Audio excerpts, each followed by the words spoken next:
How to make coffee with an AeroPress. Hey guys, today I'm going to share with you how to make coffee the standard way, the out-of-the-box way with the AeroPress.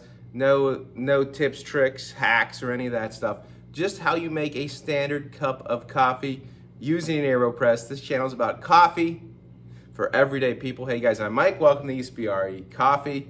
Let's go. All right, so an AeroPress, really very popular way to make coffee. It's not a nerdy way. It's a simple way, quick way, and a way to make a cup of coffee. The first thing you need to know is an AeroPress.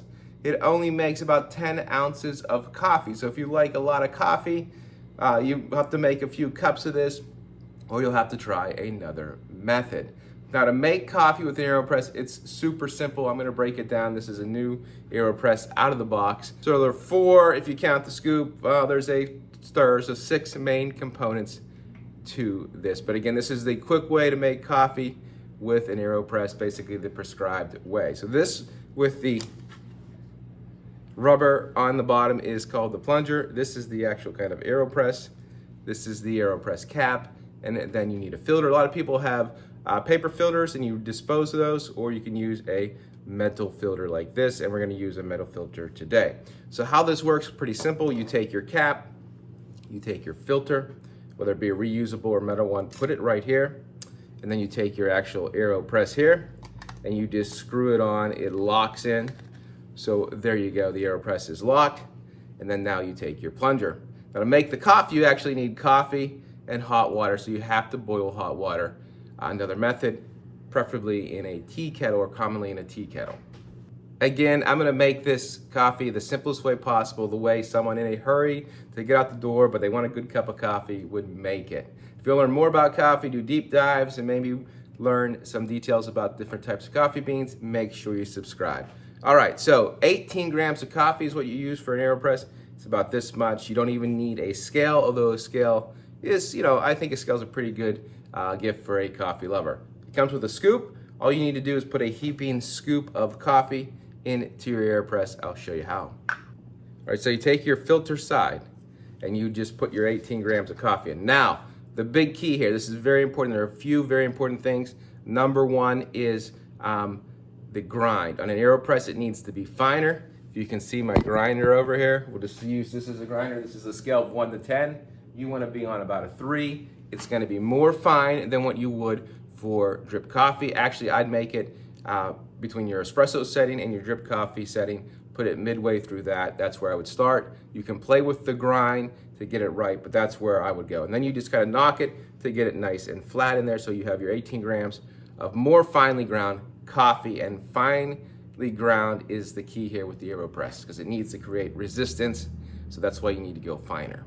And I think that is one of the keys of why people like the AeroPress or like the coffee output of the AeroPress, is because it has maybe that fine coffee produces a little bit richer or more consistent coffee. We'll find out. I'll do a comparison at the end here. Anyway, so you have your coffee. Now you need your water, roughly 195 degrees. Sometimes if you do lighter roast, you can go a little bit higher, darker roast, a little bit cooler on your water, but somewhere between 195 and 200 degrees as you would it to brew coffee. Now you need a cup, because the AeroPress is going to sit on top of a cup. So here's your cup, nice ESPRE mug. Remember, it's only gonna make about 10 ounces. Now you put your coffee and the AeroPress on top of the cup, and then you add water. The key is, the thing to watch out for is, you'll start making coffee as soon as you add water, so coffee is going to go down through there. I like to bloom it as you would a pour over, so just let that sit for about 10 seconds there. And grab your plunger part of the AeroPress. Now you can go slower, but again, people are in a hurry. You want to fill this up to about 10, with about 10 ounces, which is at the 4, just shy of the 4 here on the AeroPress. So there you go. Now we're going to insert our plunger. Now coffee will already be leaking down into your cup. All right. So then you add pressure. Again, you want to make sure it's firmly on your cup, and just slowly push your AeroPress down. And you can hear it going down. And I'm using a fair amount of pressure. Should take you about 30 seconds, so gives you a little bit of a workout. And there's an air gap between your coffee, air, and then your plunger.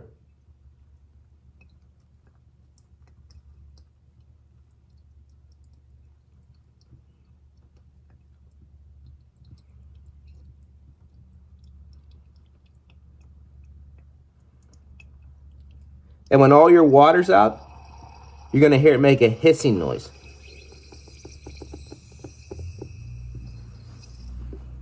All right. So now you just remove your AeroPress. All right, so at this point, what you want to do, you have your coffee here, your AeroPress plunger will be sitting just above that. You'll hear the hiss of the air. You just take this, remove this. You can unscrew the cap on the AeroPress, throw out the filter, dispose your grounds, and you should have a nice rich cup of coffee. It looks like a cup of coffee, nice and hot, has nice aromatics, I guess, AeroPress. And how does it taste? Delicious. It's a great cup of coffee. How does it compare? Does it taste anything different from a drip coffee? Let's try it.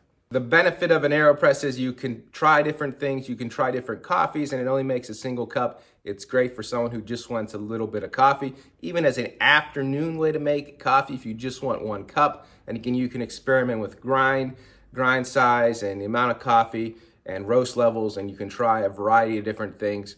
And again, if you subscribe, maybe I'll teach you some more tips or hacks to AeroPresses that people say actually makes even better coffee. But that is the standard quick way. You don't need to be a coffee nerd. You just need to take a scoop of this, put it in, and go to work. All right, so how does it taste? Well, we use ESPRA Summer Blend. It's available online if you want to support the channel. All right, so this is in a drip coffee, our commercial drip coffee brewer, and this is with the AeroPress. Let's see if there's much of a difference.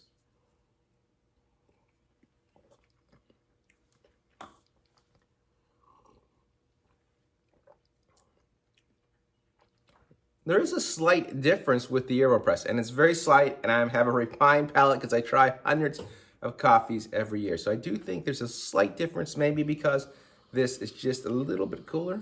Let's try it again.